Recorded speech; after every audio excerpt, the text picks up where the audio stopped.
PT Indonesia Kendaraan Terminal Tbk atau IPCC membuat sejumlah kebijakan roadmap strategis untuk meningkatkan value creation. Posisi strategis Indonesia sebagai pendorong ekonomi dan ekosistem kendaraan listrik juga cukup besar, sehingga diharapkan ke depan Indonesia akan menjadi pemain global di industri otomotif, khususnya mobil listrik maupun mobil internal combustion engine begitu.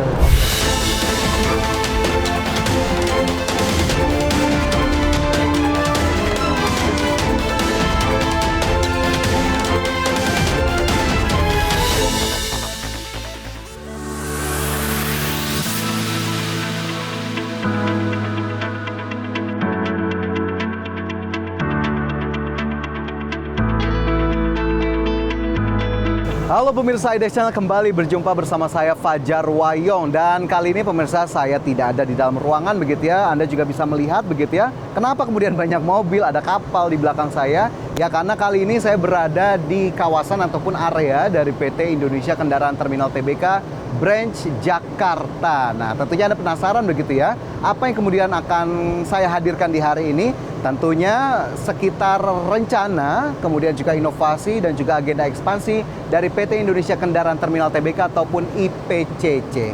Dan langsung saja ikuti spesial dialog selengkapnya.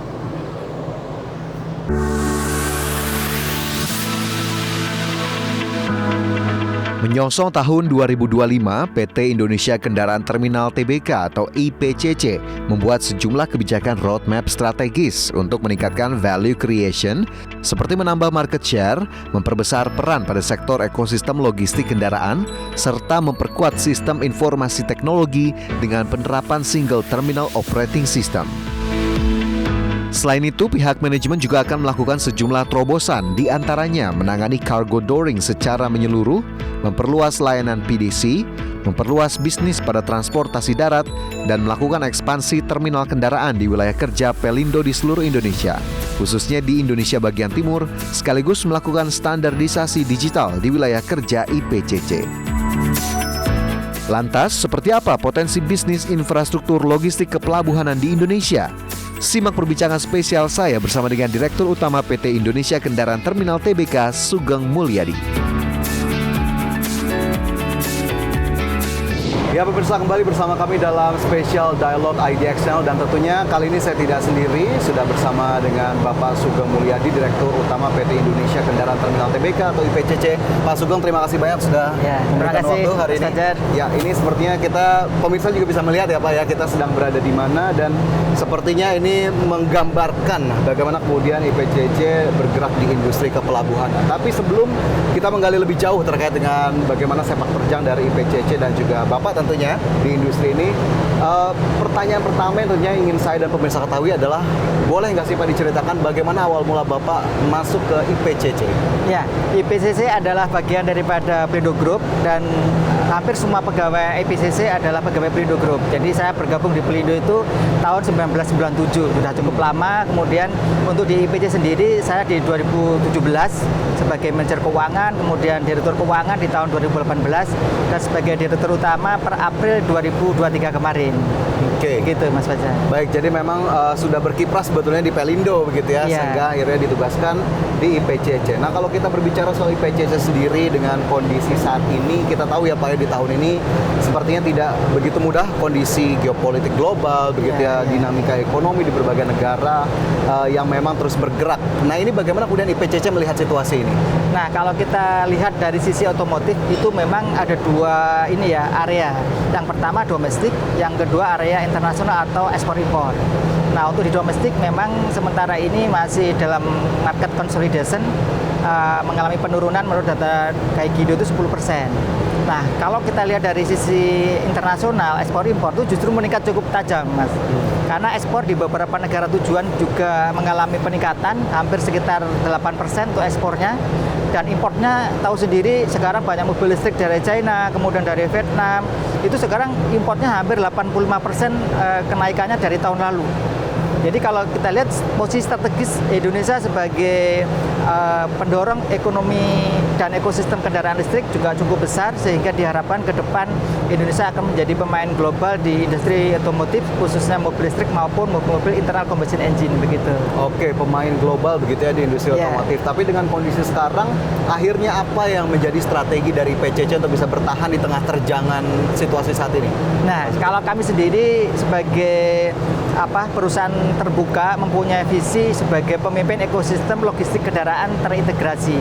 Jadi strategi kami adalah bagaimana kita mengoptimalkan market dengan melakukan ekspansi melalui beberapa terminal di Indonesia, terminal satelit.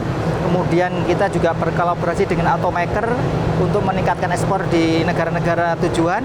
Dan yang terakhir kita melakukan digitalisasi otomasi untuk menekan kos logistik maupun biaya operasional yang lebih efisien. Sehingga Indonesia menjadi basis industri untuk kendaraan ekspor dan kita sendiri punya competitiveness yang cukup tinggi di pasar internasional begitu. Oke, competitiveness cukup tinggi, efisiensi, digitalisasi tadi menjadi strategi yang dilakukan oleh PCC. Mungkin yang belum juga pemirsa tahu sebetulnya pasar utama dari pengiriman kendaraan di PCC atau ekspor ini kemana saja Pak Sugeng?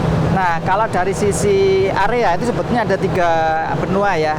Yang pertama di Asia Tenggara, itu yang paling dominan adalah di Filipina, kemudian di Vietnam, dan sisanya ada Thailand dan Malaysia. Kemudian kalau di Middle East itu di Timur Tengah ada Arab Saudi, Dubai dan sekitarnya.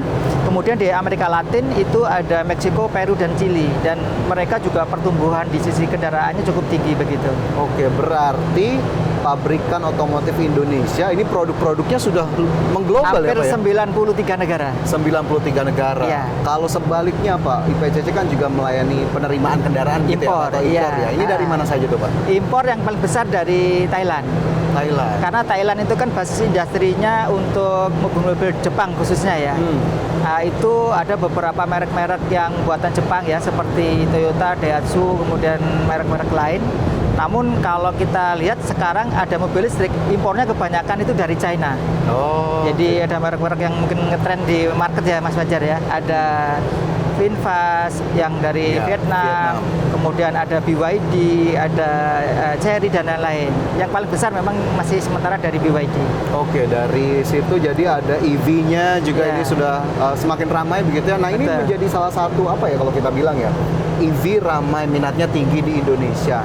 Ini membantu atau turut meningkatkan performa IPCC nggak sih Pak kalau dari sisi jasa impor itu sendiri? Iya, yaitu tadi yang kami ceritakan bahwa impornya kan naik sampai 85%. Dan dari impor mobil listrik itu hampir 70% itu dari mobil China.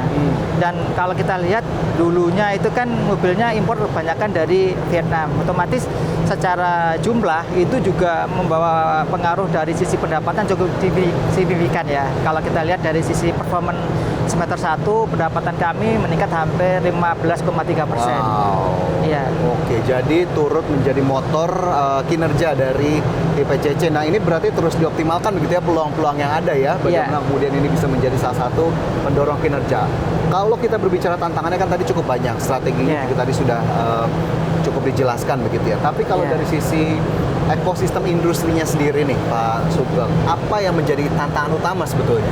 Nah, sekarang untuk bisnis industri otomotif itu kan ada 3, ada dari Thailand, ada dari India, dan dari Indonesia begitu ya. Nah, tantangan utama sebetulnya bagaimana Indonesia menjadi suatu ekosistem yang integrasi yang bisa menghasilkan produk-produk mobil yang bisa diekspor seluruh dunia begitu. Oke. Jadi kalau kita bisa lebih optimal dalam melakukan ekspor, itu akan membawa dampak ekonomi kita juga tumbuh begitu. Karena dengan adanya banyak industri otomotif di Indonesia, otomatis penyerapan dari tenaga kerja, efek multiplier dari sisi suppliernya itu juga cukup signifikan. Itu yang nomor 1. Tantangan yang kedua, sekarang bagaimana ekosistem di Indonesia sendiri.